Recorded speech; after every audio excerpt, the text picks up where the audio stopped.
Okay, so if you want to make your own and have the tools, welder and whatnot. Now I'm using sockets because I had a bunch of them, as I said before, all the sacrificial ones that I'm never going to use.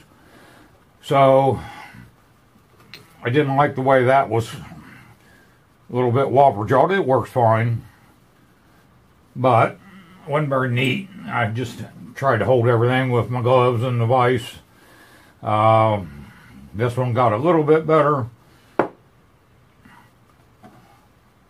So to make a shorty, I would use a short socket. That happens to be a 16. I don't think that thing's ever been used. So what I do, and I'll try not to get in the way too much here. First, you have to get this part right.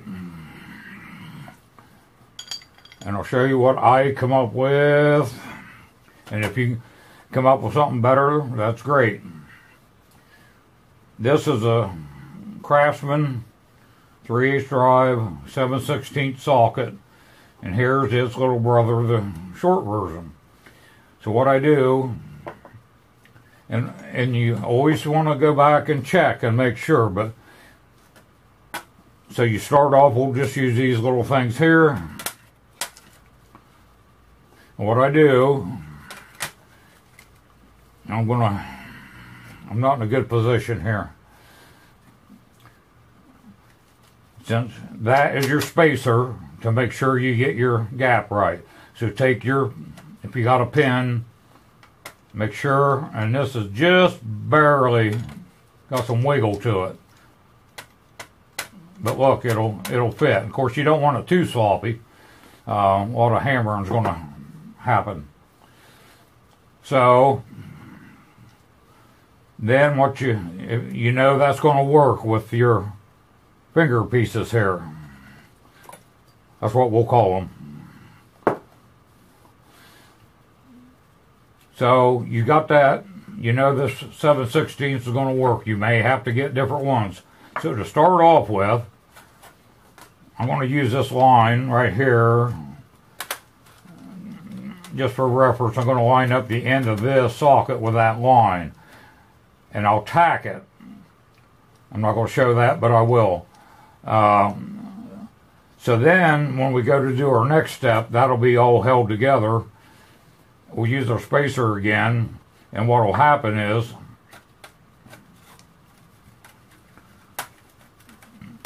it'll be up like this. That'll be sitting up off. Not here.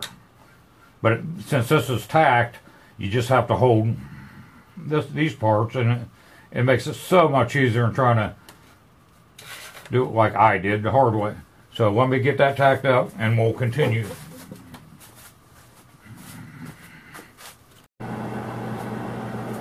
Okay, so we got our tack together here poorly. So now that's all one piece and it's going to stay. So we use our spacer.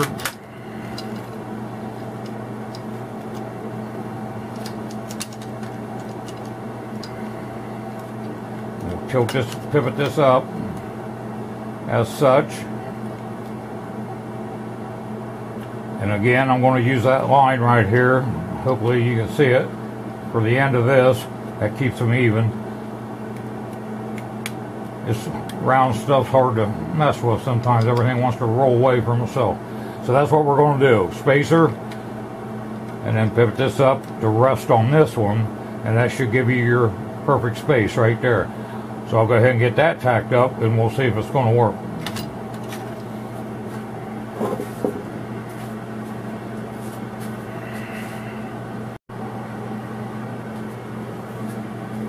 Okie dokie, got that tacked up.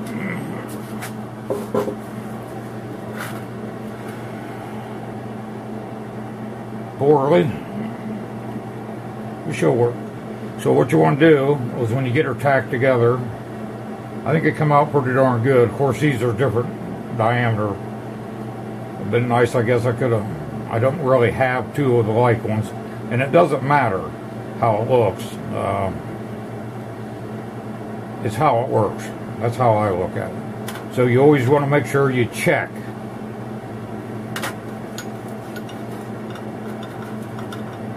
because, you know, if you're up in the field with the cordless and impact, these might be really rusty. You don't want it too tight. You can see got just a little bit of play there, and that's just about right. Again, you don't want it real sloppy because you're going to get a lot of hammering.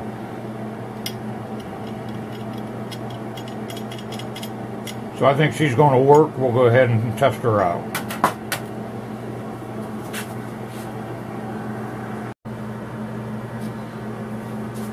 Okay, let's see if this baby works. Got her all welded up. Try to clean it up a little bit, but that's just for looks. Okay, we got good fitment. Again, if you get one out in the field or something's really rusty, that's why that 7/16 is just a hair bigger than this, which is 5/8, right on.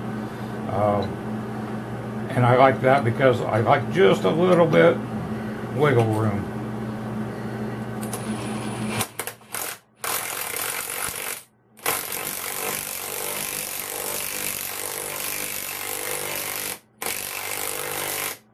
That hole there is close to that knot, and it is a lot tighter than the rest, which are getting walled out.